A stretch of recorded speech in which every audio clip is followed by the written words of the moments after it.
Hello guys, मेरा नाम है प्रदीप और आपका स्वागत है कृष्ण एकेडमी चैनल पे। तो आज हम बात करेंगे एक और न्यूरोलॉजिकल डिसफंक्शन के बारे में, डिजीज के बारे में, यानी कि एपिलेप्सी को लेके बात करेंगे। तो चलिए शुरू करते हैं इसके डेफिनेशन को लेके, यानी कि व्हाट इज एपिलेप्सी।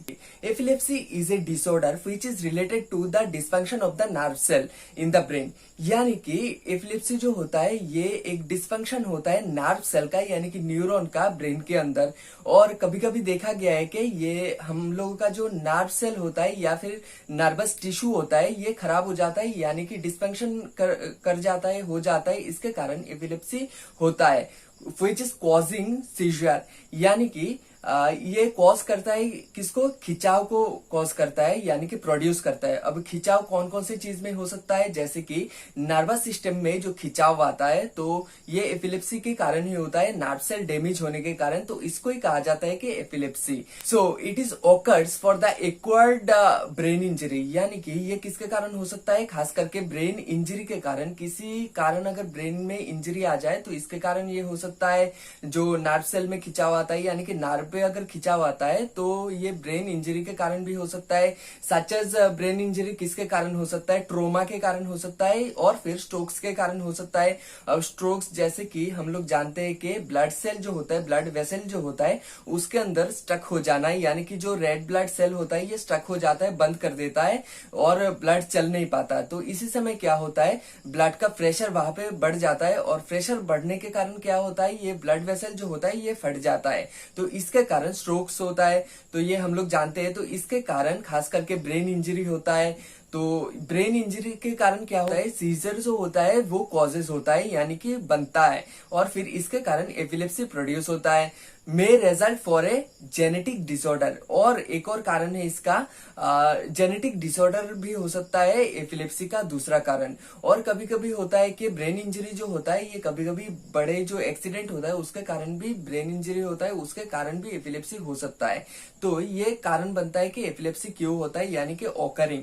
यहाँ पे अगर सिम्टम्स के बारे में देखा जाए एपिलेप्सी का, तो यहाँ पे बहुत टाइप का ऐसा सिम्टम्स देखा जाता है। खास करके यहाँ पे जो 3 टाइप का देखा जाता है कि होल बॉडी में होता है इसका सिम्टम्स, और फिर मस्कुलर सिम्टम्स होता है, और फिर सेंसरी सिम्टम्स होता है। तो यहाँ पे 3 टाइप का खास करके जो मेजर सिम्टम्स है वो देखा जाता है, जो कि मैंने पहला वाला बताया कि होल बॉडी सिम्टम्स जो होता है ये खास करके होता है, फैटिग होता है और सीजर जो होता है, जो कि मैंने बताया। और यहाँ पे मस्कुलर सिम्टम्स में अगर देखा जाए तो यहाँ पे रिदमिक सिम्टम्स जो होता है, सिम्टम्स जो कि खास करके कार्डियोवास्कुलर सिस्टम जो होता है ये एक रिदम पे चलता रहता है, यानी कि 72 बार बीट होता है 1 मिनट पे। तो ये एक रिदम चलता रहता है उसमें, है ना, जो मस्कुलर जो बीट होता है। तो इसके ऊपर बहुत इफेक्ट डालता है ये एपिलेप्सी, यानी कि इरेगुलर हो जाता है जो कार्डियक मसल है वो। तो यहाँ पे एक मस्कुलर प्रॉब्लम देखा जाता है, इसके कारण कार्डियोवास्कुलर डिजीज भी होने का चांसेस यहाँ पे रहता है। तो इसके कारण भी कभी कभी क्या होता है कि स्ट्रोक्स होने का चांसेस बढ़ जाता है। अब तीसरे टाइप में देखा जाए तो यहाँ पे आता है सेंसरी सिम्टम्स जो होता है। सेंसरी सिम्टम्स पे क्या होता है कि ऑरा ऑरा हम लोगों का जो ये फेस होता है, फेस में हर तरफ ऑरा होता है एक एक करके। तो ऑरा यानी कि ये किसके कारण होता है, हम लोग जानते हैं कि हेडिक जो होता है ये खास करके एक ट्रिगर्ड पॉइंट होता है ना, जहां से ये स्टार्ट होता है तो उसको ऑरा कहा जाता है। तो ये ट्रिगर्ड पॉइंट जो होता है उसमें एक इम्बैलेंस हो जाता है। तो इम्बैलेंस होने के कारण जो हेडिक होता है वो प्रोड्यूस होता है जिसके कारण ऑरा पूरे दिमाग पे फैल जाता है, और पूरे ब्रेन पे क्या होता है, हेडिक महसूस होता है और खिंचाव महसूस होता है। तो एक और चीज होता है जैसे कि पिन जैसा चुभना। तो ये सब चीज होता रहता है जो कि सेंसरी सिम्टम्स होता है इसमें। और तो ये हो गया इसका जो मेजर क्वालिटी का जो सिम्टम्स है। और अगर नॉर्मल क्वालिटी के सिम्टम्स पे देखा जाए तो यहाँ पे आता है कि एंजाइटी, फिर डिप्रेशन, फिर काफी हद तक क्या होता है कि एबनॉर्मल बिहेवियर। तो ये 3-4 चीजें जो नॉर्मली देखा जाता है एपिलेप्सी वाले पर्सन पे, तो ये सब चीज नॉर्मल होता है सिम्टम्स पे।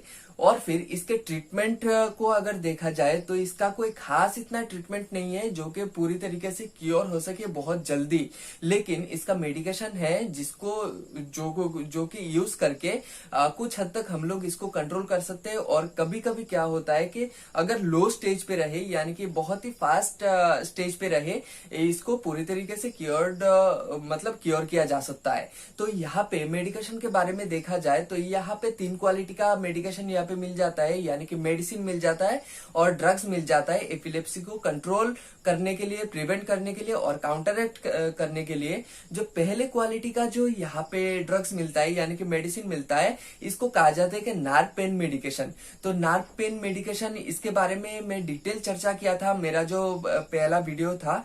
नार्व पेन मेडिकेशन वही है जो कि खास करके हम लोग जानते हैं कि ऑरा जो होता है फेस के हर एक तरफ होता है, जिसको ट्रिगर्ड पॉइंट कहा जा सकता है हेडिक का, यानी कि जो दर्द करता है, सर दर्द जो होता है। तो एक पॉइंट से स्टार्ट होता है और पूरे साइड पे फैल जाता है, तो इसको ऑरा कहा जाता है। तो मेडिकल टर्म पे तो ये खास करके नार्व पेन के वजह से ही ऐसा होता है। नार्व का जो एक एबनॉर्मलिटी है उसके कारण ऐसा होता है। तो यहाँ पे नार्व पेन क्यों होता है, इसका जो मेजर कारण बनता है कि एक नार्व से दूसरे नार्व तक क्या होता है, इलेक्ट्रॉन पास होता रहता है। तो अगर इलेक्ट्रॉन पास जो होता है ये अगर ठीक से ना हो तब जाके ऐसा प्रॉब्लम देखा जाता है।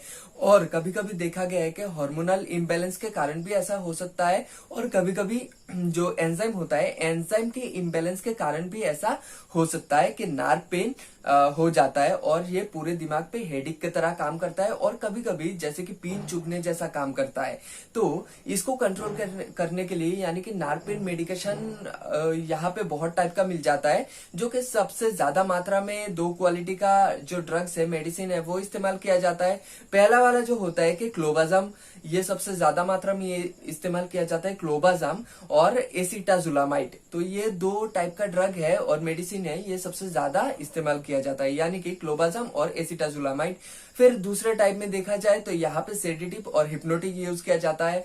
और हम लोग जानते हैं कि सेडेटिव और हिप्नोटिक जो होता है ये खास करके डिप्रेसिव ड्रग होता है ना। तो ये इस्तेमाल कभी कभी किया जाता है, जो एपिलेप्सी वाले पेशेंट होता है उसको ठीक करने के लिए, यानी कि ट्रीटमेंट के लिए ये ड्रग, सेडेटिव और हिप्नोटिक ड्रग जो होता है बहुत ही कारीगर साबित होता है।